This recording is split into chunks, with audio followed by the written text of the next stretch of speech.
மாறி போன போதும் இது தேர் போகும் வீதி. வாரி வாரி தூற்றும் இனி யாரு உனக்கு நாதி. பாசம் வைத்ததாலே நீ பயிரை காத்த வேலி. பயிரை காத்த போதும் வீண் பழியை சுமந்த நீதி.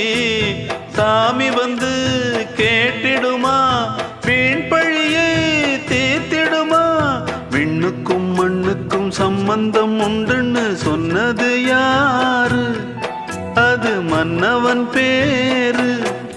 அந்த வானத்தை போல மனம் படைச்ச மன்னவனே, பனி துளிய போல குணம் படைச்ச தென்னவனே.